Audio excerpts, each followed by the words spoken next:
우리에게 주시는 하나님의 말씀은 시편 118편 16절에서 21절까지의 말씀.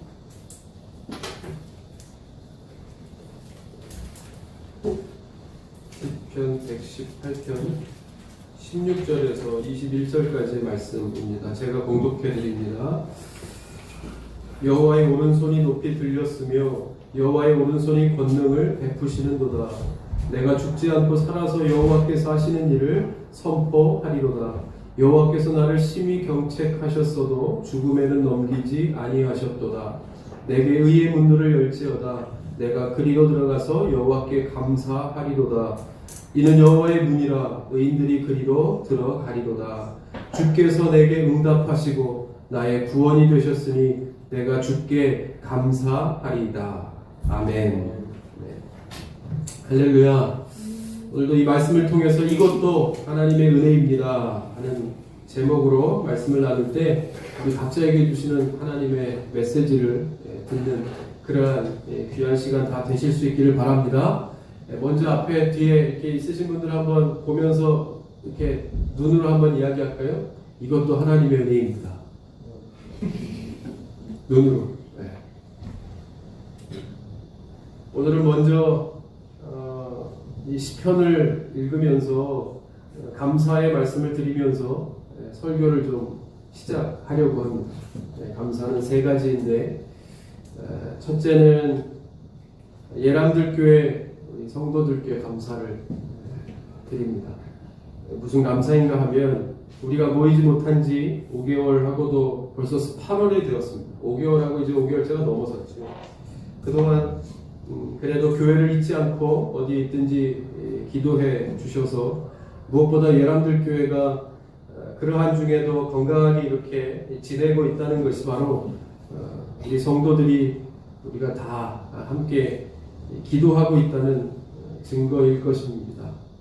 그래서 그렇게 기도해 주신 분들께 감사를 드리고 혹 이야기를 들으면서 나는 안 했는데 하시는 분들이 계시다고 하면 또 이 기회를 통해서 깨닫게 되심도 은혜이고 그래서 기도해 주신 것에 감사하면서 감사를 드리고자 합니다. 두 번째는 예람들교회 성도가 아닌데 늘 우리 교회를 위해서 기도해 주시는 분들이 있죠. 사실 지금까지 예람들교회가 오늘에 이르기까지에는 이런 분들의 역할이 참으로 컸습니다. 기도로, 물질로, 또 봉사로 때마다 후원해 주신 것으로 인해서 지금 이 코로나와 같은 어려운 시기도 아주 잘 건강하게 지나고 있기 때문입니다. 우리는 언제나 나중에서도 이것을 잊어버리면 안 될 것입니다. 그분들께 감사하고 마지막 세 번째는 무엇보다 하나님께 대한 감사입니다. 그 이유는 두말할 것도 없이 이 예람들 교회를 세우신 것이 하나님이시기 때문입니다. 그래서 지금까지 고비를 넘겨 지금까지 여기에 이르렀지만 사실 고비 때마다 생각해 보면 우리가 딱히 할 수 있는 일들은 별로 없었습니다. 그때마다 주인이신 하나님께서 교회가 나름대로 나아가야 할 길을 이미 계획을 세워 놓으신 것처럼 그때마다 방법을 주시고 인도하셔서 그렇게 이끌어 주셨습니다. 그런 모든 것들을 다 볼 때 우리는 인정하지 않을 수 없죠. 교회의 주인은 하나님이시다. 그러므로 우리 한 사람 한 사람도 성경에 보면 다 교회라고 하지 않습니까? 그죠? 성령이 내주하시는 너는 교회라고 그렇게 말씀하십니다. 그러므로 이 교회를 하나님께서 그렇게 인도하신 것처럼 저와 여러분들의 삶도 하나님께서 이미 다 세워놓으신 계획이 있고 그것을 의지하고 믿고 그때마다 하나님 앞에 구하는 자들에게 하나님께서는 응답이라는 열매를 반드시 주실 줄 믿습니다. 네. 그래서 우리가 지난 기간 동안 돌아보면 할 말이 참 많죠. 네, 할 말이 참 많습니다. 그것은 사람에 대한 문제, 어떤 사역에 대한 문제, 그런 것이 아니라 그저 하나님께서 우리를 어떻게 인도하셨는가에 대한 부분입니다. 우리 교회를 어떻게 세워오셨는가. 그것을 우리가 나누기에도 정말 모자란 시간이었음을 우리는 잘 알고 있죠. 지난해 이맘때쯤인 것으로 기억합니다. 그죠? 찾아보니까 8월 16일인가요? 그때부터 저희가 간증, 이 설교를 빼고 간증이라는 순서를 집어넣은 것도 아마 참 그런 경우가 별로 없었을 터인데, 게다가 더 특별한 것은 이 간증을 정말 한 사람이 1시간 정도의 분량으로 이렇게 진행을 했었다는 것은 지금 생각해도 참 대단한 일 중에 하나였습니다. 그때도 제가 말씀을 드렸지만 다른 어떤 교회를 방문하고 재직들에게 1시간 간증을 해보라고 하면 아마 그 다음 주로는 다 결석할 겁니다. 별로 이렇게 한다는 것이 그렇게 쉬운 일이 아닙니다. 그런데 게다가 저희 교인들로서는 그렇죠. 보시면 교회에 얼마 나오지 않으신 분들도 계시고 그렇게 신앙의 연륜이 많이 오래되신 분들이 그렇게 많지 않고 그런 것으로 보았을 때는 정말 그야말로 대단한 일이었죠. 자랑스러워할 만한, 어디를 가서도 자랑할 만한 일이었습니다. 이 장로 권사를 넘어서 목사들에게도 1시간 정도 간증을 하라고 하면 그것은 쉬운 일이 아니에요. 왜냐하면 간증이라는 것은 만들어서 되는 일이 아니에요. 내가 직접 보고 듣고 느낀 것이 없으면 할 수 없는 일이기 때문에, 내가 만난 하나님이 없으면 할 수 없는 일이기 때문에, 그럼에도 불구하고 제가 이렇게 말씀을 드리면 선뜻 받아들여 이 단에 서서 여기에서 1시간을 이 간증을 한다는 것은 쉬운 일이 아니에요. 그런 일도 우리가 했었죠. 그 모든 것들을 다 보면서 여러분 지금도 그런 역동적인 믿음 생활을 유지하면서 살고 계십니까? 지난 2019년도 주보를 제가 쭉 보니까 주보의 내용도 많지만 그때그때마다 이슈가 있었죠. 뭐가 생기고 또 하나님께서 뭐를 주시고 그랬던 것이 50주를 그대로 진행해 왔던 것을 볼 수 있습니다.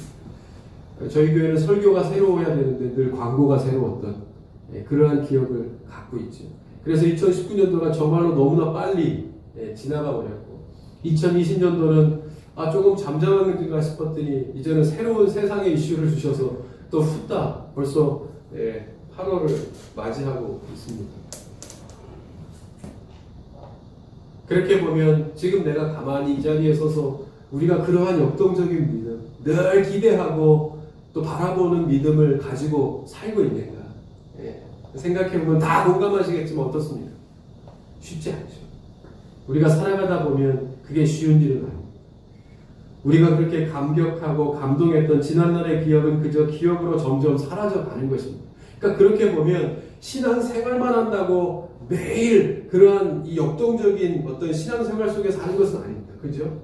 그러다 보면 좀 식상해지기도 하고 아무 일이 없다 보면 질이 이렇게 좀 지루해지기도 하고 그렇게 되는 것이고, 그렇다고 또 이 오래 쉬었다가 또 믿음 생활한다는 것이 늘 새롭게 느껴지는 것은 아닙니다. 그렇지 않습니까? 그러다 보면 우리의 감정은 점점점 갈수록 신앙으로부터 또 멀어질 수도 있는 것이고,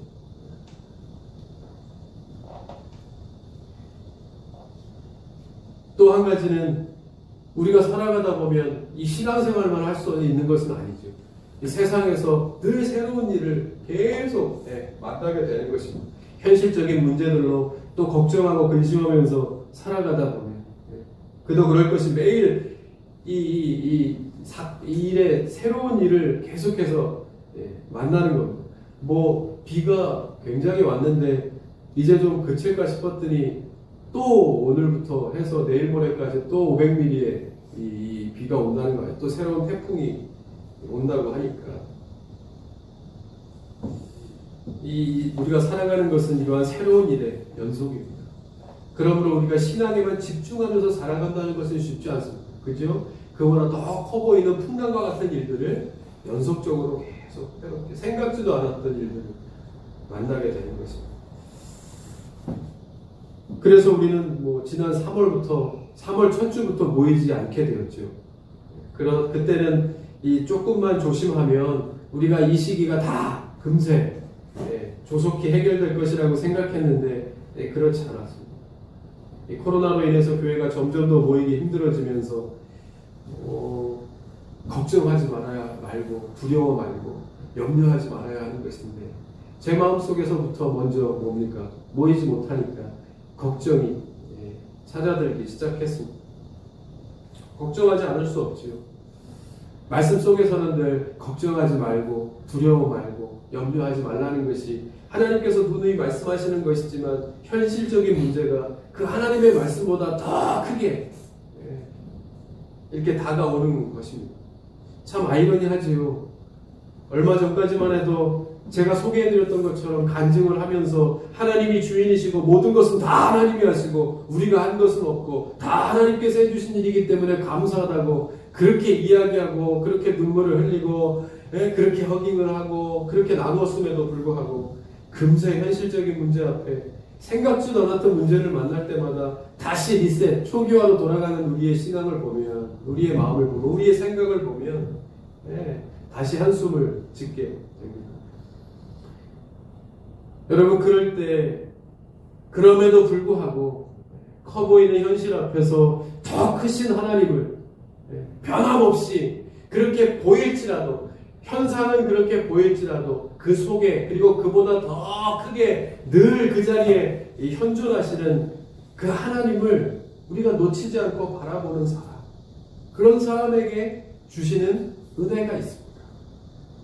그 은혜는 바로 하나님께서 살아계신다, 하나님이 지금 나와 함께 하여 주신다 하는 그 마음이 사라지지 않게 내 마음속에도 분명하게 주시는 그러한 은혜입니다. 그래서 잠시 잠깐 쫄 수도 있고 두려워할 수도 있지만 그 안에 하나님이 계시지, 늘 그 뒤에 하나님이 나와 함께 하셨지, 지금 이 순간을 잠깐 견디면 뜨거운 온탕에 팍 들어갔을 때 처음에는 뜨겁지만 좀 가만히 있으면 어떻습니까? 시원하다. 아직 이곳에 그 시원하다는 의미를 모르시는 분들은 젊으신 분들이지요. 그렇게 느껴지는 것과 같이 우리가 삶에서 만나는 그러한 문제들도 처음에는 우리를 그렇게 만들지만 다시 하나님이 이 과정을 통해서 분명히 나와 함께 하셨다는 사실을 자꾸 내 마음속에 그 문제보다 크게 주시는 은혜가 있다는 것입니다. 예수님의 제자들도 마찬가지죠. 배를 타고 예수님이 분명히 그 배에 함께 하셨음에도 불구하고 큰 풍랑을 만났을 때 어떻습니까? 이 사람들은 어부임에도 불구하고 얼마나 삶 속에서 많은 풍랑을 만나봤겠습니까? 근데 또 더 큰, 생각지 않았던 큰 풍랑을 만나게 돼요. 배가 뒤집히겠구나. 이 배가 뒤집히면 나는 죽겠구나 하는 그 생각으로 예수님이 나와 함께 하신다는 사실, 이 배에 같이 타고 계시다는 사실을 순간적으로 잊어버려요. 하나님이 나와 함께 하셨다는 사실. 그러니까 주님이 나와 함께 하신다는 사실을 늘 어느 순간에든지 잊어버리지 않고 깨닫는다는 것도 은혜입니다. 그것도 은혜입니다. 말씀드린 것처럼 비가 참 많이 왔습니다. 전주는 그래도 그나마 덜 왔다고 함에도 불구하고 뉴스를 보니까 엄청 나더라고요. 그러니까 윗지방에는 많게는 600mm가 넘게 비가 왔다고 하니까 함께 기도해야 할 것입니다. 복구가 좀 잘 될 수 있도록 해야 되는데 이번 비는 오늘 아침에도 뉴스를 잠깐 보니까 무섭다고 그렇게 표현을 하더라고요. 그러니까 길을 가다가 그냥 이렇게 강이 넘치니까 그냥 지나갈 수 있을 줄 알고 넘어가는데 그게 그렇지 않습니다. 저도 경험해봤지만 이게 비가 어느 정도 이렇게 찰랑찰랑 옆에서 강물이 넘쳐서 도로가 이렇게 찰랑찰랑하니까 지나갈 수 있겠다라고 생각하는데 이미 가다 보면 차 오르게 되어 있는 것이죠. 그래서 오늘 아침에도 이 영상 제보를 한 사람이 앞차가 가니까 따라서 들어갔는데 앞차는 막 지나갔는데 뒤에는 이제 물이 차오르니까 그냥 중간에 서버린 거죠. 기다리는 거, 갈 수도 없고 오갈 수 없는 상황이 된 거예요. 거기서 이렇게 기다리는 거죠. 1시간 동안은. 근데 다행히 이 사람은 그 이상의 물이 차오르지 않아서 그 다음에 이제 지나갈 수 있었는데 이게 이제 차오르면 못 나오겠죠. 그것을 아나운서가 무섭게 되는, 진짜 이렇게 찍으면서 무섭다, 그 사람이 무섭다 이렇게 얘기하더라고요. 이 제자들의 말, 요한복음에 보면 해가 저물어 제자들이 바다로 가서 배를 타고 건너는데 그때도 풍랑을 만납니다. 그 밤에 풍랑을 만나게 되니까 얼마나 무섭겠습니까? 이대로 죽겠다 생각되는 그 순간 저기에서 어떤 사람이 걸어오는 거예요. 무리를. 처음에는 귀신인가 싶었는데 예수님께서 그렇게 막 두려움에 떨고 있는데 귀신까지 만나니까 얼마나 더 무섭겠습니까? 그 제자들을 향해서 예수님께서 말씀하십니다. 뭐라고요? 내니 두려워 말라. 한번 생각해 보십시오. 이게 이 사람들의 이야기라고 생각하니까 그렇지, 내가 그 순간에, 절대절명의 순간에 내가 이렇게 물이 차올라서 이제 다 내가 가고 있는 자동차가 이렇게 잠기게 된 순간에 구조대가 확 나타나서 구조됩니다, 걱정하지 마십시오라는 소리가 들리는 순간 그 마음이 어떻겠느냐. 예수님이 내니 두려워하지 마라. 하물며 주님께서 나타나셔서 그 절대절명의 순간에 잊어버렸던 주님이 나와 함께 하신다는 사실을 깨닫게 하는 순간 어떠한 마음이 들겠냐는 거죠. 여러분, 그것이 뭐가 필요해요? 내 주머니에 핸드폰이 젖는 게 중요하겠습니까? 내 지갑에 있는 이 현금이 다 물에 젖어 떠내려가는 것이 문제이겠습니까? 그때 필요한 것은 뭡니까? 주님의 음성이에요. 그것을 위해서 뭡니까? 내 입에서 터져나오는 거죠. 살았다. 이제 살았다. 내가 가진 것으로 사는 것이 아니라 그동안 내가 누려왔던 것으로 내가 이 순간 살아나는 것이 아니라 내가 가진 자동차, 내가 가진 배, 이것으로 살아나는 것이 아니라 뭡니까? 잊어버렸던 주님의 음성을 듣는 순간 나는 고백하게 되는 것. 살았다.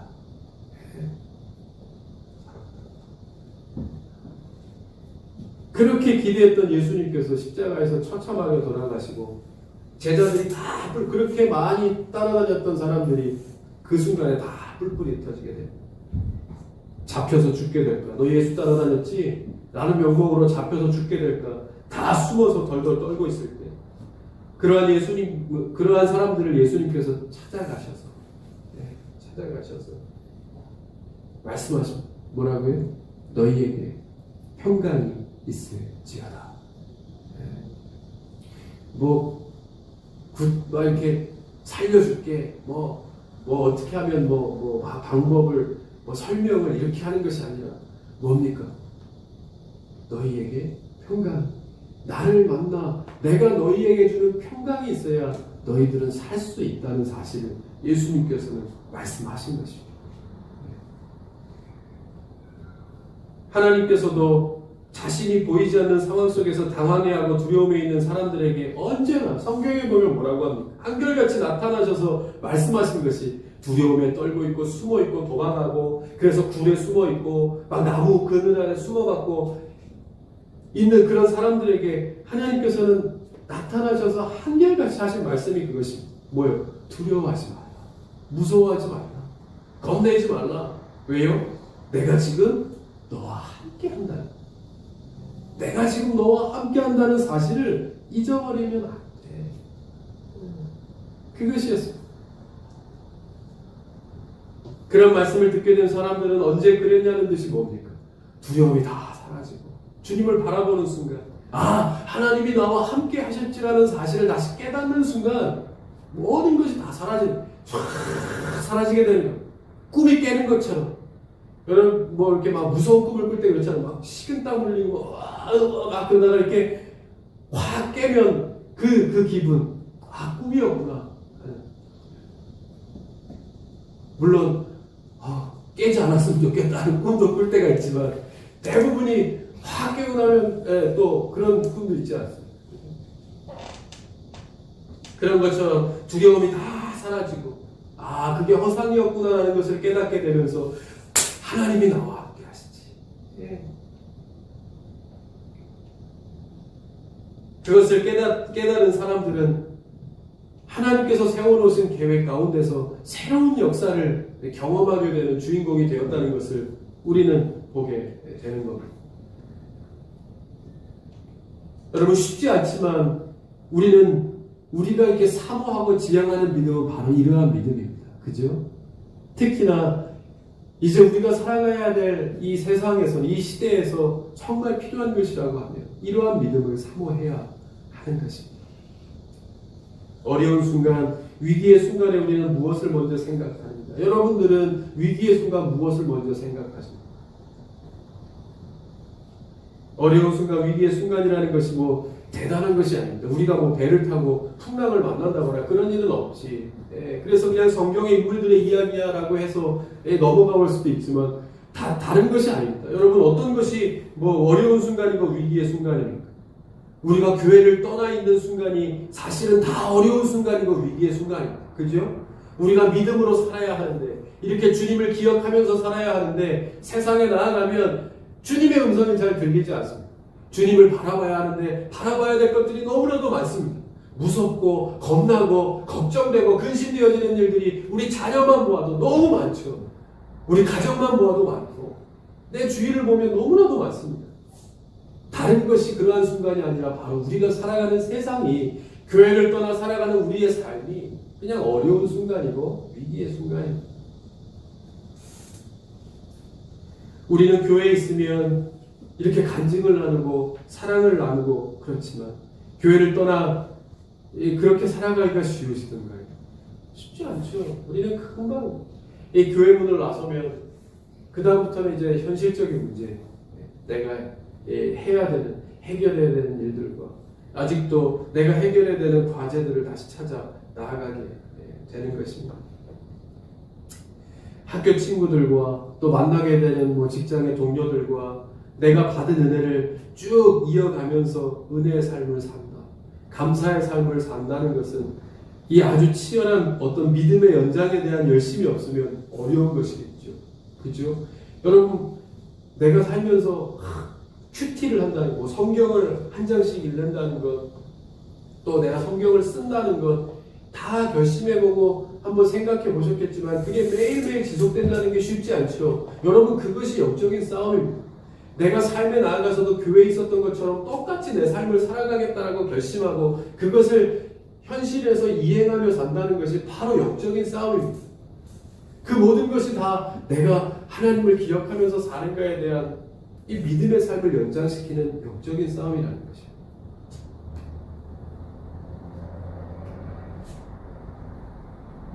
그러므로 여러분, 우리가 잘 생각해야 우리에게 필요한 은혜는 무엇입니까? 지금 하나님께서 나와 함께 하신다는 마음, 그것이 필요한 것입니다.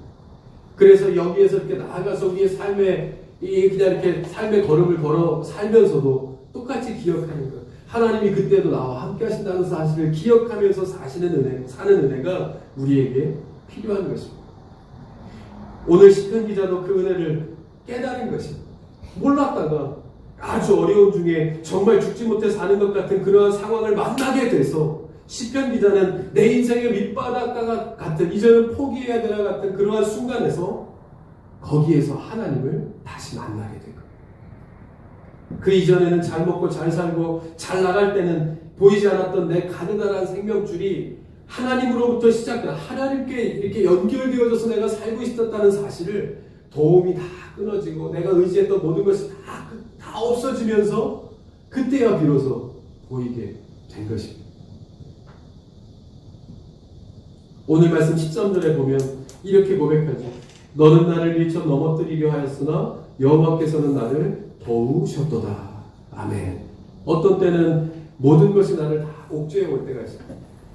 가장 가까이 있는 사람도 적인지 아군인지 분간이 되어지지 않는 그런 때를 만날 때가 우리가 살면서 다 있죠. 모두가 나를 다 넘어뜨리려고만 할 때, 늘 변함없이 나를 도우시는 분이 누구요? 하나님밖에 없더라 하는 것을 그때 알게 되는 거죠. 그래서 여러분, 우리가 사면초가 이렇게 점점 뭔가가 다 끊어지면서 구석으로 내몰리는 것과 같은 순간, 그것이 바로 나를 향하신 하나님의 이 마지막 사인인지도 모릅니다. 하나님께서 나에게 무언가 말씀하시고자 하는 오히려 은혜의 기회를 그렇게 나에게 주실 때가 있는 것이죠. 그러면서 14절에 이렇게 고백합니다. 여호와는 나의 능력과 찬송이시요 또 나의 구원이 되셨도다. 아멘. 이 시편 기자는 그러한 모든 사람들이 나를 넘어뜨리려고 하는 순간을 만나면서 그때 이러한 고백이 회복되게 되었다는 겁니다. 여러분 보면 그래도 이렇게 예수 믿는 가정이, 이 예수 믿는 사람의, 예수를 만난 사람의 고백이지 않겠습니까? 그러니까 보면은 그래도 예수 믿는 가정이 편안하다. 왜요? 예수로 인해서. 행복함이 있다는 사실을 발견하게 됩니다. 여러분 한번 생각해 보면 내가 예수 믿기 전과 예수 믿은 후에 내가 있는 곳이 어떠한가? 가장 먼저 내가 변화되는 것이 중요한데 내가 있는 곳에 평안이 있고 기쁨이 있고 그렇다고 하면 저와 여러분들은 예수를 잘 믿고 있는 것일 것입니다. 그런데 우리가 가는 곳에 다툼이 있고 분열이 있고 시기가 있고 질투가 있고 나누어지고 그렇다면 예수를 잘 못 믿고 있는 것일 거예요. 요즘 뉴스에 보면 교회에서 오늘 아침에도 또 뉴스에 나오더라고요. 그래서 예방지침을 강화하기로 고심을 하고 있다. 또 이렇게 나오던데 교회에서 또 집단 감염이 나왔다. 그런 기사들을 여러분들도 보셨을 것입니다. 근데 여러분 한번 제가 그동안의 설교나 제 이렇게 이야기를 들어보시면 제가 어떻게 얘기합니까? 교회가 먼저 잘 해야 된다는 쪽의 입장입니다. 저는 늘 그렇게 설교를 해왔고 지금도 변함이 없지만 이 한간의 이 일들을 소식들을 이렇게 계속 접하다 보면 우리가 그러한 중에서도 잘 분간해야 되겠다 하는 생각을 하게 됩니다. 그러니까 사람들도 그렇고 언론도 그렇고요. 여러분 어떤 목적을 숨겨진 목적이 있으면 객관적인 사실이 분명히 왜곡될 수 있습니다. 이렇게 보니까 교회에서 또 집단 감염, 점심 예배 후 점심 식사 이렇게 나오더라고요. 근데 왜 감염이 됐겠는가 생각해 보면 장소가 교회여서 그렇지 누군가 감염된 사람이 들어와서 걸렸지 않겠습니까? 그러면 사실은 교회에서 와서 이게 전파가 된 것이지 사실 그 사람이 어디에서 걸려왔는지를 어디가 발병의 근원인지를 밝혀야 되는 것이 더 중요한 거 아니겠어요? 그렇다면 지금까지 나온 사람들이 어디서 어떻게 걸렸는지 이거 다 자세하게 나와야죠. 그럼에도 불구하고 유독 이렇게 교회에서의 일들 여러분 얼마나 많은 교회들이 잘 생각하셔야 합니다. 얼마나 많은 교회들이 있습니다. 얼마나 많은 성도들이 있어요. 그런데 그 사람들이 매일매일 매주일마다 얼마나 이렇게 내려오는 예방 지침을 수칙을 잘 지키고자 노력하고 더 나아가서 나라와 민족을 위해서 기도하는지 우리는 그것을 잊어버리면 안 돼요. 얼마나 열심히 기도하고 잘 지키는지 그런 교회와 성도들의 노력은 다 무시하고 계속해서 그런 여론을 형성해 나가는 것은 맞지 않죠. 맞지 않는 겁니다. 주의를 기울이고 그렇게 해야 우리가 다 조심하면서 빨리 이 문제를 극복할 수 있다는 이야기는 맞는 것입니다. 그런데 뭔가 특정하게 자꾸 여론을 왜곡시키는 것은 잘못된 것이죠. 그거는 분명히 잘못된 거예요. 그거는 결국 그렇게 하시면 안 돼요. 그렇게 하면 안 돼요.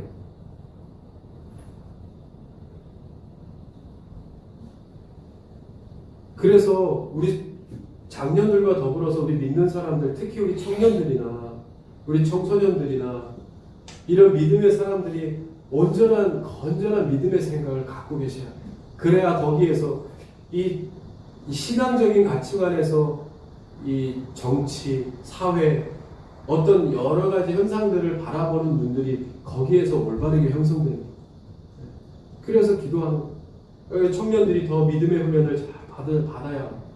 외적으로 내적으로 교회에서뿐만 아니라 세상에 나아가서도 세상과 혹은 사람들과 동행하지 않고 하나님과 동행하는 거예요. 내 기준을 하나님의 말씀에 삼고 듣고 분간하고 살아갈 수 있는 그러한 사람들이 될 수 있기를 주님의 이름으로 간절히 축원드립니다.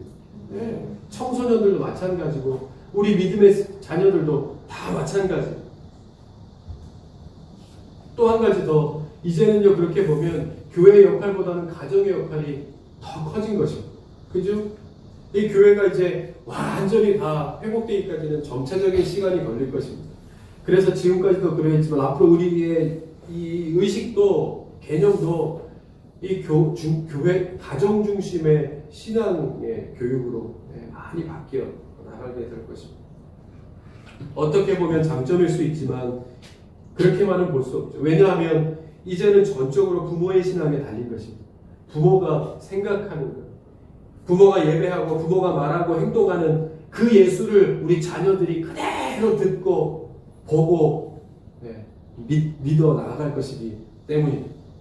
잘 들으셔야 합니다. 여러분, 그것이 저절로 될 것이라 생각하시면 절대로 안 됩니다. 우리 아이들은 착하니까 이 정도면 잘 믿게 될 거야. 이렇게 믿음으로 성장하게 될 거야 라고 생각하시면 안 된다는 것. 거기에서부터 세상을 살아가는 이 힘이 거기에서부터 생긴다는 사실을 잊지 않고, 우리 각 가정이, 우리 부모가 먼저 우리 자녀들의 신앙에 이제 철저한 관심을 기울여야 할 것입니다. 그래서 이제 우리 자녀들의 믿음 생활에 대해 고민해야 할 때입니다. 우리 믿음의 세대가 끊어지지 않고 교회가 여기에서 줄지 않고 이 시대적인 어려움을 믿음으로 극복해 나아가야 할 때이지 않겠는가. 그래서 저희도 이제 광고 때 말씀을 드리겠지만 이제 점차적으로 예배를 회복해 갈 것입니다. 그동안에 우리는 정말로 잘 지켜왔습니다. 정말로 잘 지켜왔고, 이제는 다른 것하고 상관없이 우리는 나라에서 이야기하는 예방수칙은 앞으로도 철저하게 잘 지킬 것입니다. 철저하게. 그러나 믿음도 우리가 보이지 않게 잘 지켜왔고, 이제는 더 이상 미룰 수 없는 일들을 한 가지 챙겨 나가고자 합니다. 그러므로 그런 우리가 지켜야 될 것들도 준수하지만, 또 우리가 신앙인으로서 가장 먼저 거기에서 더 온전한 삶의 방식이 주어지는 것이기 때문에 그것을 잃어버리지 않게 예배를 회복해 가고자 합니다. 다음 주부터 이제 조금씩 점차적으로 회복해서 9월 첫째 주부터는 온전한 예배로, 현장 예배를 다 각 부서의 예배를 회복할 것입니다. 여러분들도 지금 영상 예배를 드리고 있는 모든 분들도 다시 한번 마음을 다 잡고 다시 시작해야 합니다. 지금까지는 내가 어떠한 모양으로 예배를 드리고 또 어떠한 마음으로 신앙생활을 했다는 것은 하나님이 다 아실 것입니다. 또 최선을 다했다는 것도 알죠. 또 우리 자신이 내가 어떻게 해왔다는 것을 각자가 다 아실 겁니다. 그 모든 것들을 다 이제 모아서 이제 다음 주부터는 조금씩 준비해서 9월 첫째 주부터 온전한 각 부서의 예배를 회복할 수 있도록 그렇게 할 것입니다. 다시 시작합니다. 다시 성경으로 돌아와서 그래서 15절에 말씀하시기를 뭐라고 말씀합니까? 의인들의 장막에는 기쁜 소리, 구원의 소리가 있으며 이렇게 말하죠. 그러니까 의인들의 장막에는 의인들의 그 장막은 대 기쁨의 소리가 넘쳐난다는 거예요. 의인들의 장막. 그러니까 예수 믿는 가정이 복되다. 그 이유는요, 여호와의 오른손으로 베푸시는, 다른 것으로가 아니라 여호와의 오른손으로 베푸시는 권세와 능력으로 성도를 지키시고 가정을 지키시고 자녀를 지키시기 때문이라 하는 고백인 겁니다. 그래서 어떻게 됩니까? 17절에 내가 죽지 않고 살아서 여호와께서 하시는 일을 선포하리로다. 아멘. 다시 이 사람의 마음속에 소망이 생겨나는, 끊어졌던 소망이 다시 한번 되살아나는. 그래서 성경에 새로운 생명이라고 이야기하죠. 내가 가진 생명이 꺼져가. 거기에서 새로운, 내 이전에는 내가 가질 수 없었던 그러한 소망이 내 안에 생겨나는 것을 고백하는 것. 이때 하나님을 만나게 된 것입니다. 그래서 그때부터 내가 사는 것이 아니라 내 안에 계신 예수님께서 사신 그 기적을 맛보게 된 것입니다. 그래서 여호와께서 하시는 일을 선포하리로다. 그것을 알게 되면 자랑하지 않을 수 없죠. 내게 새로운 생명 되신 주님을 만나는 그것을 알게 되면 전하지 않을 수 없다 하는 것입니다.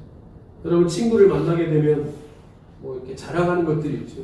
이것도 자랑하고 저것도 자랑하고 다 자랑하는데 혹시 내가 자랑할 것이 없다 하는 것만큼 좀 그런 건 없죠. 비참하지까지는 않겠지만 좀 그럴 수 있습니다.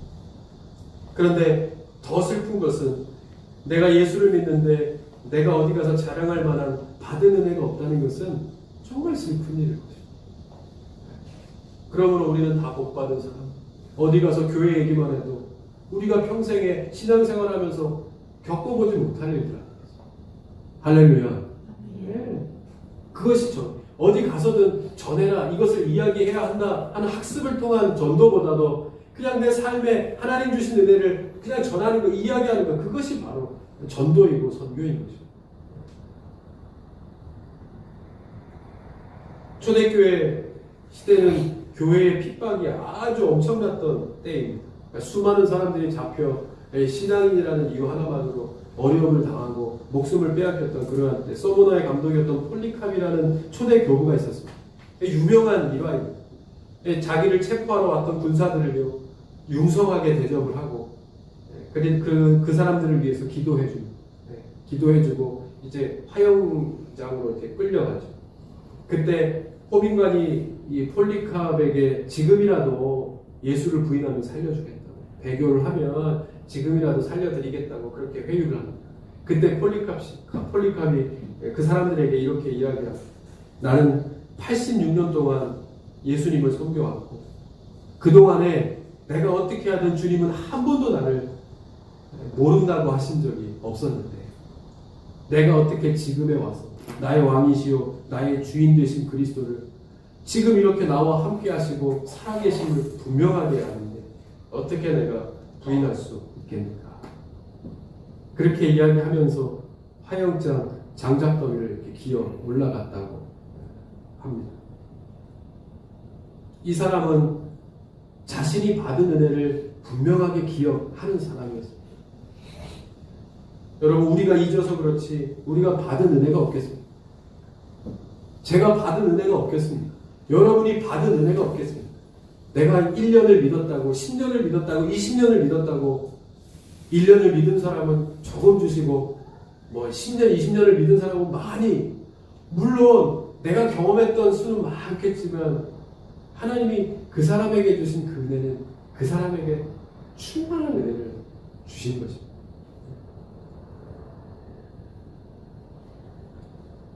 어제 카페에서 이제 방구석 콘서트를 했습니다. 온 기장이가 매년 이제 여름이 되면 겨울도 마찬가지죠. 미주 투어, 일본 투어와 더불어서 이렇게 전국 투어를 하는 시기인데, 이번에는 코로나 때문에 참 어려움도 있고 쉽지 않죠. 섭외되는 교회들이나 이제 쉽지 않은데, 우리 온 기장이 출신들의 또 목사님들도 많이 계시고, 그래서 이제 전국을 이제 돌면서 투어를 할 때 어제 저희 카페에서 잠시 투어, 이제는 이제 유튜버를 하는 거죠. 유튜브로 그렇게 콘서트를 진행했습니다. 보면서 이 친구들이 한 24기, 25기 정도 되거든요. 제가 2기니까 벌써 20년 하고도 훌쩍 넘어서는 그러한 후배, 까마득한, 정말 얼굴도 알아보지 못하는 그러한 시대가, 그야말로 옹기장이를 보면서 태어났던 친구들이죠. 옹기장이를 보고 태어났던 사람들인데, 그때 생각이, 그 친구들을 보면서 참 저도 그때 생각이 참 많이 났습니다. 지금보다 훨씬 사역도 많았고 그때 전주도 많이 왔었던 것 같습니다. 참 뜨거운 곳이 바로 전주였고, 전국에서 가장 뜨거운 곳이 전주였고, 그래서 전주도 왔었고 참 많은 교회를 돌아다녔던 것 같습니다. 아시는 것처럼 CCM이 참으로 번성했던 그러한 시기, 지금 우리가 부르는 찬양들이 다 만들어지고 불러졌던 그러한 시기였는데, 그때도 생각해, 어제도 비가 참 많이 왔는데도 강원도도 갔다 전라도도 갔다 막 이렇게 다니는 것을 보니까, 저 때도 참 많았던 거, 비는 비나 눈이 많이 와서 통제되고 일기예보에서 다니면 안 된다라고 이야기했을 때도 저희는 짐 싸들고 집을 나와서 사역을 갔었으니까요. 어떠한 경우도 사역을 멈췄었던 적은 없었던 것 같습니다. 그때도 기억이 나는 것이 이렇게 강이 이렇게 범람할 때, 강다리를 건너는데 막 한참을 가다 보니까 옆이 강이더라고요. 그냥 이렇게 옆이 강인데도 불구하고 지나서 다행히 이렇게 다 지나고 나서 이렇게 통제가 되었었는데, 참 여러 가지 일들이 참 많이 있었던 것 같아요. 그때는 이제 어려서 그랬겠죠. 겁이 없으니까 그냥 그렇게들 막 웃으면서 찬양하면서 봉고차에서도 찬양하고 저기 한강다리 밑에서도 찬양하고 그러면서 그렇게 매번 다녔던 것을 기억합니다. 주일에는 다 섬기는 교회들이 다릅니다. 주일에는 다 섬기는 교회들이 다르지만 주일 아침에 다 흩어졌다가 주일 예배를 드리고 봉사를 열심히 하고 그리고는 오후에는 다시 모여서 출발하는 겁니다. 오라 하는 교회들은 가서 어디서든지 찬양하면서 뭐 그렇게 열심히 했던 이유 중에 하나는 그때마다 주시는 은혜가 있었기 때문이었습니다. 뭐 1000명 교회든 100명 교회든 시골 교회든 도시 교회든 뭐 크든 작든 상관없이 어떤 때는 가면은 저희는 뭐 15명이 가는데 두 분이 앉아있는 교회도 있어요. 할아버지 할머니 부부가 이렇게 두 분이 앉아 계셔서 누가 콘서트를 하는 건지 모를 정도로 그리고 여기도 실리에 있는 교회가 있죠. 거기에도 왔었던 기억이 있습니다. 거기도 그냥 이렇게 진흙밭이요. 비가 와서 막 진흙밭이었을 때 거기에서도 한 몇 분, 한 6분을 이렇게 모셔놓고 함께 이렇게 했던 그때마다 주시는 은혜가 있더라는 것입니다. 여러분 한번 생각해보면 인도를 하면요 다 똑같습니다. 사역이 레파토리가 다 똑같죠. 곡도 뭐 이렇게 앞뒤 순서가 바뀔 뿐이지 곡도 똑같고 멘트도 똑같이 할 때마다 멘트를 다르게 할 수는 없지 않겠습니까? 그죠? 그러니까 어느 정도는 짜여놓고 그때마다 행사의 취지에 맞춰서 뭐 인사를 다르게 하고 또 결론을 다르게 맺고 뭐 이 정도뿐이지 중간에 하는 멘트나 예화는 다 비슷한 똑같다는 말입니다. 다 똑같은데 듣는 사람들은 그래도 뭐 한두 번 듣는 사람들이야 그렇다선 치더라도 누가 제일 힘들겠습니까? 단원들이 다 힘든 것입니다. 저는 그래도 하면서 뭐 막 이렇게 한다고 치더라도 듣는 사람들은 뭐 10번, 뭐 100번 듣는 게 아니니까 하루에도 2번씩 일주일에 막 15번을 사역하고 그렇게 했으니까 정말 하루에도 2번, 3번씩 그렇게 듣는 계속 똑같은 이야기를 계속 듣는 거 아니겠습니까? 얼마나 힘들었겠는가 생각할 수 있지만 그랬을까요? 그렇지 않더라고요. 똑같은 이야기지만 그때그때마다 주시는 은혜가 다르더라. 말씀이 그거예요. 변함없지만 이 말씀의 내용은 변함없지만 그 말씀을 통해서 내게 주시는 깨닫게 하시는 은혜는 그때그때마다 새롭더라. 그것이 그 은혜로 사역을 하면서 20, 30대를 뭐 다 정말로 뭐 토요일 주일이 없었어요. 토요일 주일은 무조건 봉고차 안에 있었어요. 네. 그리고 전임을 하면서도 주일날 끝나고 나면 주일날 이제 출발해서 전국을 돌고 토요일날 들어갔죠. 교회를 가야 되니까. 토요일 밤 아니면 주일 새벽에 들어와서 자고 또 주일 아침이면 교회로 가서 봉사하고 주일 저녁부터 또 시작하고 그것이었습니다. 토요일날 영화를 본 적이 없죠. 데이트를 할 때도 데이트 해본 적이 없습니다. 사역이 봉고차 아닌 사역 저기 데이트 장소였지. 같이 영화를 봐본 적이 없어요. 토요일 주일 늘 사역지.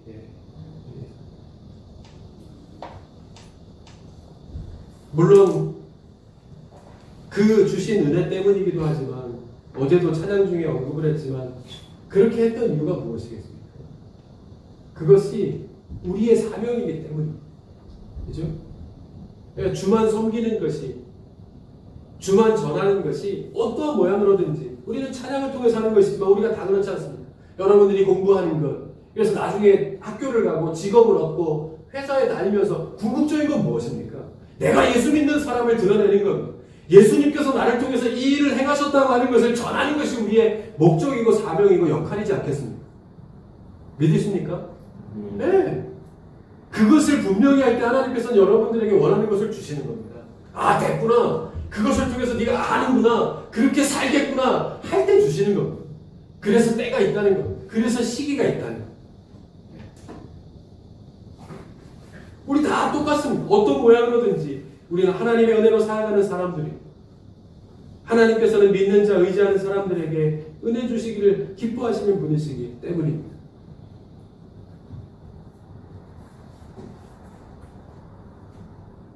이 솔로몬은 인생에서 최고의 부귀영화를 누린 사람입니다. 그래서 솔로몬이 하는 이야기는 그래서 힘이 있죠. 위력이 있습니다. 그런데 이 솔로몬의 이야기를 잘 들어보면 굉장히 신앙적이에요. 그렇게 살다가 하나님에 대한 아주 절실한 신앙을 깨닫게 된 것입니다. 특히 시편 127편을 보면 더 확실하게 알 수 있습니다. 3절에서 5절을 보면요. 이렇게 말씀합니다. 자식은 여호와의 주신 기업이요 태의 열매는 그의 상급이로다. 젊은 자의 자식은 장사의 수중의 화살 같으니 이것이 그 화살통에 가득한 자는 복되도다. 저희가 성문에서 그 원수와 말할 때에 수치를 당하지 않게 아니하리로다. 아멘. 그러니까 이 말씀은요, 잘 보면 자식을 일찍 낳아야 강한 자식을 얻을 수 있다. 뭐 이런 뜻일 수도 있고요. 또 한 가지는 자식이 많은 사람은 나중에 그 자녀들이 이제 울타리가 돼서 든든하게 될 것이다. 맞는 말이죠. 이 둘 다 맞는 말일 수 있지만, 그런데 이 말씀의 중심은, 이렇게 말씀하시는 이 말의 중심은 자식을 축복의 상징으로 드러내는 것입니다. 자식을 축복의 상징으로 주셨다는 겁니다. 누가? 하나님께서. 단지 자식을 축복의 상징으로 주셨을 뿐이지, 이것이 참된 믿음을 가진 사람의 모습을 이렇게 표현한 것입니다. 솔로몬이 모든 것이 다 하나님을 믿고 의지하고 하나님께 참 신앙을 가지고 살게 된 사람들에게는 하나님은 어떤 모양으로든지 복을 주신다. 반드시 주신다 하는 사실을 솔로몬은 이렇게 이 말씀을 통해 고백하고 있는 것입니다. 솔로몬이 어렵지 않았겠습니까? 어떠한 순간에든지 몸이 아프고 일이 잘 안 되고 이 신하들 때문에 어려움이 없고 나라가 좀 어려움의 위기에 있을 때에도 다 어떤 순간에든지 하나님께 소망을 두고 살아가는 사람은 반드시 마지막에는 뭐예요? 그렇게 되더라는 겁니다. 어떠한 모양으로든지 복을 주시더라. 그 솔로몬의 고백이 겁니다. 도저히 어떻게 끝이 보이지 않는 인간적인 상황 속에서도 하나님께 소망을 두고자 노력하며 살아가는 사람에게는 언젠가 반드시 하나님의 축복을 받게 된다. 할렐루야. 우리에게 주시는 말씀입니다. 말씀을 맺죠. 옹 기장이 사역을 하면서 매번 즐거웠던 것은 아닙니다. 힘들죠. 얼마나 그때는 이 스피커도 커갖고요. 남자 두 사람이 들지 않으면 할 수 없는 그런 것을 봉고차가 한 대였으니까 그 뒤에 꽉 찬 짐을 하루에도 2번, 3번 사용을 할 때는 어떻게 해요? 2번, 3번 세팅을 해야 된다는 거예요. 다 내려서 세팅했다. 끝나면 다 풀어서 다시 테트리스 하고, 테트리스가 뭔지 아세요? 그거를 정해진 위치에 정해진 각도대로 쌓지 않으면 한 채 안 들어가. 정확하게 쌓아야 돼. 그걸 싸서 그러면 정확하게 딱 해서 딱 한 차 들어가서 딱 닿게 돼 있어요. 그렇게 해서 또 옮겨서 또 내려서 설치하고, 그것으로 설명할 수 없는 무수한 일들이 있겠지만, 제가 전입을 하게 되니까 그때 당시에 8만 원을 주더라고요. 그게 월급이었습니다. 월급 8만 원. 한 달에 8만 원을 받고 전적인 사역을 하는 거죠. 전국을 다니면서. 물론 밥도 주고 우리가 사역을 하는 것이지만 자비령 사역이라고 하지 않습니까? 다 직장을 갖고 돈을 벌면서 그것을 선교를 위해서 쓰는 것입니다. 결혼을 해서도 마찬가지였습니다. 제가 단장도 하고 실장도 했지만 그 당시에 그 모든 것들은 다 선교단 운영에 다 들어가는 것이었기 때문에 월급을 못 받는 것이 몇 년이 되는지 모릅니다. 그렇게 하면서도 계속 유지하면서 했죠. 그렇게 보면 사실 단편적으로 드러나는 것들보다 어려움들이 훨씬 더 많았었던 그러한 때였습니다. 그러면서 계속 해야 될 것이니까 물론 그런 고민들은 안 했었던 것 같습니다. 그렇지만 지금 생각해 보면 그런 가운데서도 지금 와서 보면 그때 분명하게 배웠던 한 가지, 배울 수 있었던 한 가지, 그것이 무엇이었는가 생각해 보면 그것은 하나님께 어떻게 헌신하는가, 어떤 것이 분명한 헌신이고 헌신은 과연 어떻게 해야 하는 것인가에 대해서 분명하게 배울 수 있는 시간이었습니다. 그것이 지금 저에게 있어서 어떤 교회에서 사역을 하고 교회에서 이렇게 교회에서 나오게 되고 그 다음에 교회를 또 세워져서 이렇게 가는 동안에 저에게 있어서 변함없는 그 어떤 것도 하나님에 대해서 흔들릴 수 없는 분명한 마음의 중심이 될 수 있었습니다. 하나님께서는 그렇게 여러분 하나님을 의지하고 똑같습니다. 하나님께 소망을 두는 사람들의 삶을 절대로 그대로 내버려 두지 않으십니다. 할렐루야. 여러분들이 어떤 찬양을 하고 연주를 하고 말씀을 읽고 뭐 말씀을 들으면서 졸고 또 늦고 상관없습니다. 그 양이 여러분들의 삶을 정해주는 것이 절대로 아니라 저는 알고 있어요. 그 마음의 중심이 하나님으로부터 흐트러지지 않으면 누워서 드리던 일어서서 드리던 뭐 여러분들이 뛰며 드리던 춤을 추며 드리던 무슨 상관이 있겠습니까? 그죠? 제가 사도신 잘못된 학습이 문제인 거예요. 여러분 중심을 하나님께서 보신다는 사실을 절대로 잃어버리면 안 돼요. 학습이 그래서 중요해요. 제가 아까도 사도신경을 읽으면서 무슨 생각이 드는지 아십니까? 사도신경을 들으면 제가 옛날에 사도신경을 하면 얼마나 마음에 감동이 됐는지 몰라요. 이런 사도신경을 하면서 그 위기의 순간에도 조용히 누구에게 그 말이 들릴까 가면서 예배를 드렸던 사람들의 그 고백이 그대로 담겨있는 거 아니겠습니까? 이 고백을 하면서 이것이 나의 고백입니다. 얼마나 감동적이에요. 근데 이제 이 신앙 고백을 하면요 생각나는 것이 한 가지입니다. 왜? 뭐요? 빠르게 하면 안 된다. 빠르게 하면 어느 교회에서 이 사도신경이 너무 빠르다고 천천히 하라고 은혜가 안 된다고 그 이야기를 들으니까 그 다음부터는 사도신경은 속도에 계속 그 생각이 빠르면 안 된다. 빠르면 안 된다. 빠르면 안 된다. 그 생각밖에 안 된다. 얼마나 마음이 막 억장이 무너지는지 몰라요.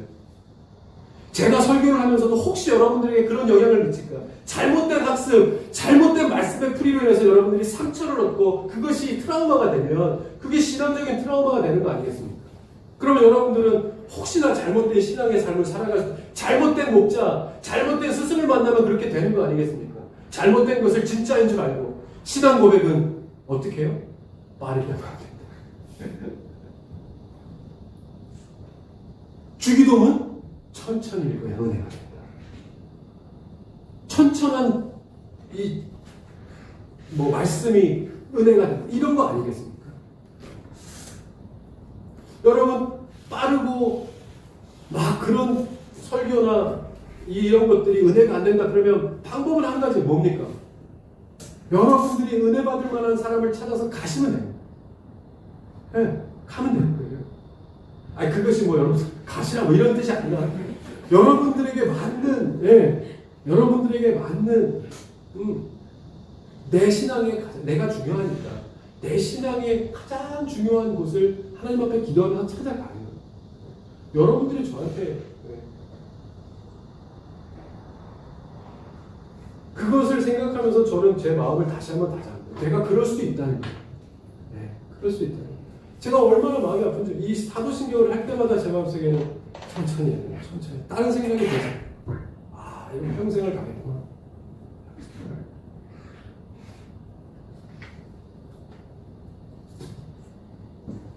그 사람 얼굴도 생각나고 그 사람 말도 생각나고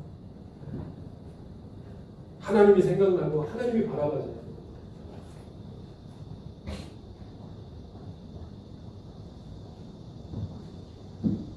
결론과 같이 말씀하십니다.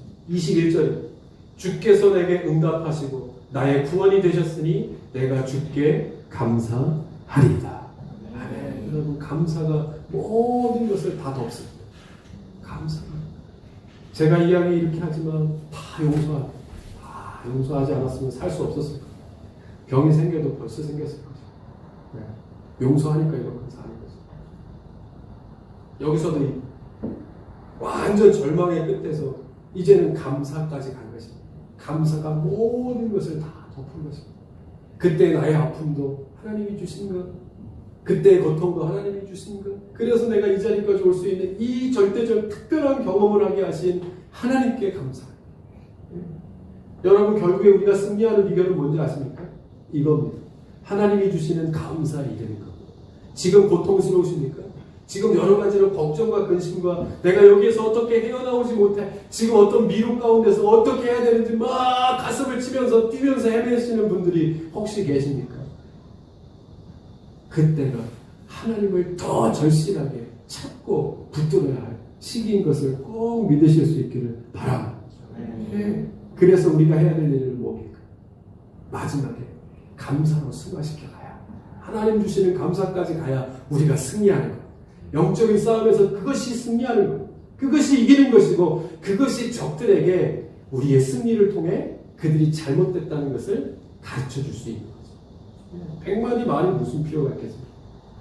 우리가 하나님을 바라볼 때 하나님께 주시는 감사, 이 말이 이 사람을 넘어뜨리고자 했던 그 적들에게 뭐 다른 어떤 것보다 더 큰 게 뭐가 있겠습니까? 그죠?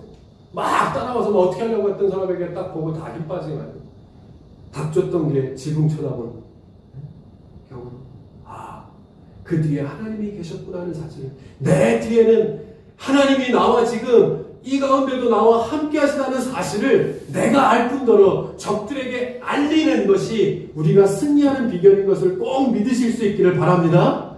그러므로 그런 사람, 그러한 믿음을 갖고 있는 사람이 오늘 고백할 수 있는 고백은 뭡니까? 이것도 하나님이 주신 은혜입니다. 내가 지금 당한 것, 내가 지금 만난 상황, 이 모든 것들이 다 뭡니까? 내가 믿기에 하나님이 함께 하실 것, 하나님이 마지막에 감사까지 이르게 하실 것을 믿기 때문에 뭡니까? 이것도 하나님의 은혜.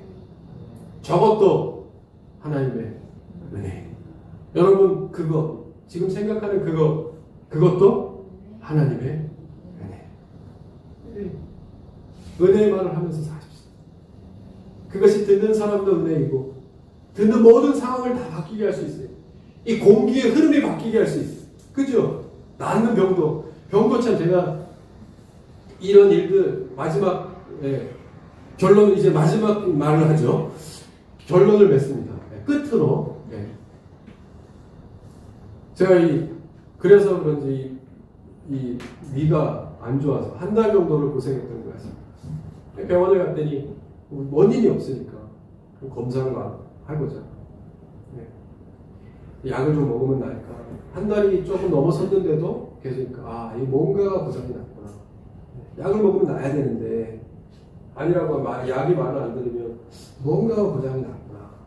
그럼 이제 병원을 가서 검사를 이제 맡았습니다. 검사를 맡으러 가기 전날부터 이제 삶을 정리하고, 내 주변을 정리하고,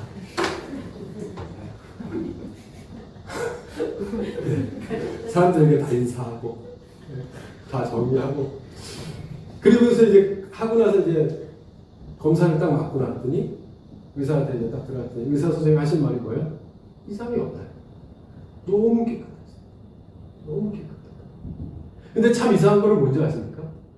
그 이전에 아팠던 것이 의사가 너무 깨끗합니다. 아무 일 없습니다. 걱정하지 마십시오. 그랬더니 괜찮아지는 거예요. 그렇게 약을 먹어도 안 듣고 나는 아파, 안 좋아. 왜 이때는 막 쿡쿡질, 평소에는 쿡쿡질이면 이러고 지나갔던 것이 아플 때는 어떻습니까? 뭔가 이상해. 그렇게 했던 것이 의사가 걱정할 거 없습니다. 아무렇지도 않습니다. 그랬더니 괜찮아지더라고요. 우리에게 필요한 건 뭡니까? 다른 것이 아니라 바로 이것입니다. 다른 사람이 이야기하는 것이 아니라 하나님께서 겁내지 마. 두려워하지 마. 아무것도 아니야.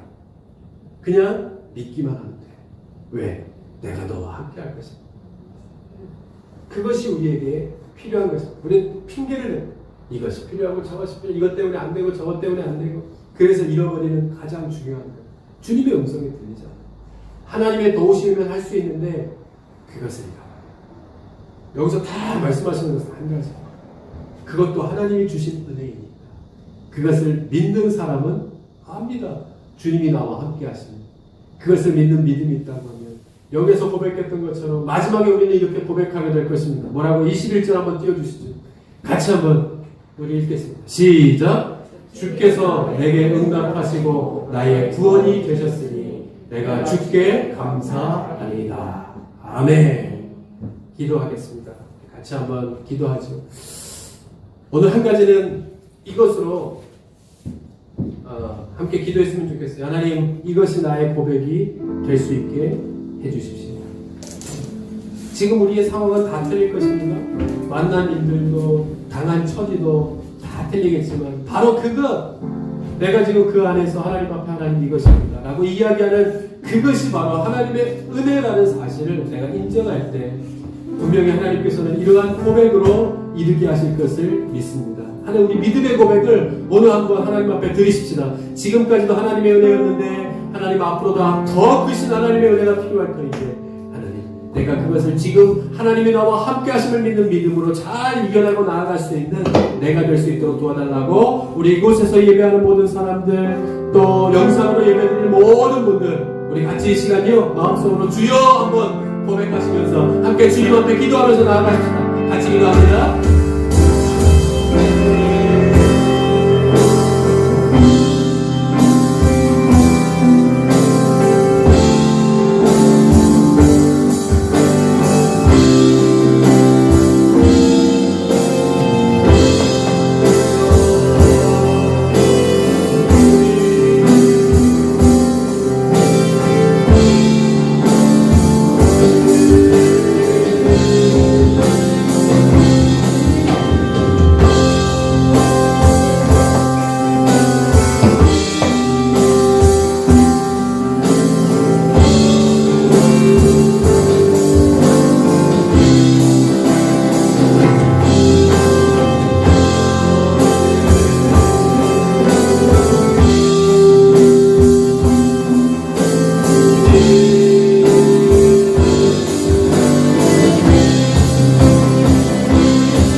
하나님 감사합니다.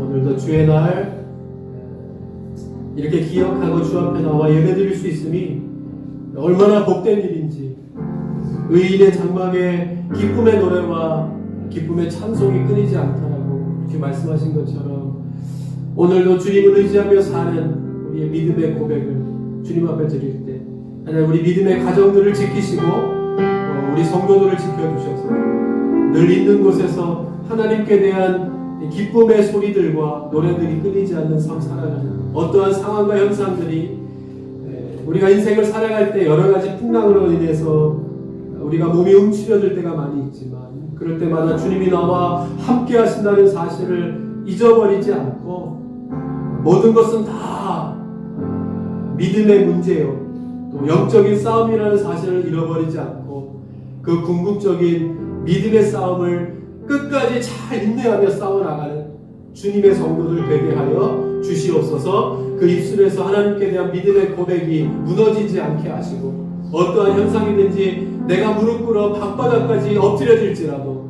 하나님께서 나와 함께 하시고 일으켜서 그 삶 가운데서 감사까지 이르게 하시는 분이 나의 하나님이시라는 사실을 잃어버리지 아니하고 우리가 어디에 있든지 나의 산 소망 되신 세상에서 잠시 왔다 꺼져버리는 소망이 아니라 나에게 새 생명을 허락하여 주시는 주님으로 인하여 주시는 산 소망이 되겠다는 사실을 잃어버리지 아니하고 늘 이렇게 주님과 함께 동행하는 믿음의 삶 사는 주님의 성도들 다 될 수 있도록 주님 인도하여 주시옵소서.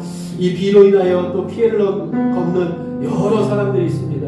또 그러한 지역들을 하나님께서 기억하여 주셔서 그 모든 사람들의 마음을 먼저 위로하여 주시고 일어날 수 있다는 새로운 희망과 용기를 더하여 주시며 많은 사람들의 도움의 손길과恩신을 통해서 다시 한번 빨리 복구되어져서 원래의 삶으로 돌아갈 수 있는 그러한 은혜를 허락하여 주시옵소서. 우리 주위에도 어려움을 겪는 사람들이 많이 있습니다. 기억하게 도와주시고 우리가 더불어 함께 이 어려운 때에 더욱더 함께 나누라고 우리에게 주신 믿음을 함께 나누면서 그 그렇게 함께 어디에 있든지 하나님의 나라 아름답게 이루어가는 주님의 성도들 다 될 수 있도록 주님 인도하여 주시옵소서. 다시 한번 간절히 받아엎기는 이제 예배를 회복해 나아가려고 합니다. 하나님 한 주간 한 주간 이 지나면서 우리의 마음들이 하나님께 더욱더 가까이 나아갈 수 있도록 인도하여 주시고, 또한 우리가 안전하게 또 육체적인 그 건강도 잘 유지하면서 또 주님께서 우리에게 주신 믿음을 또 다시 한번 더 새롭게 세워나가는 그러한 기간이 될 수 있도록 하나님, 우리가 준비하고 계획하는 모든 일들 가운데 하나님 함께하여 주셔서 우리가 함께 모여 주님 예배하는 날 속히 임할 수 있도록 하나님 함께하여 주시옵소서.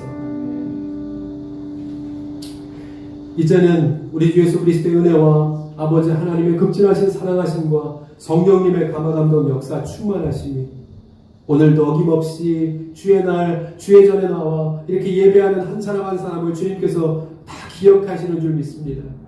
때가 때인지라 이곳에서 예배하고 또 영상을 통해 예배하는 모든 사람들의 그 마음을 하나님께서 기억하여 주셔서 다른 것이 아닌 하나님으로 인하여 충족하며 사는 주의 사람들 다 되게 하여 주옵소서. 손하고 돌아가는 주의 성도들 위해, 그리고 이 나라와 이 민족, 비로 인하여 어려움을 겪는 모든 사람들의 머리머리 위에, 그리고 남과 북 위에 이제로부터 영원까지 함께 하시옵기를 간절히 축원하옵나이다. 아멘.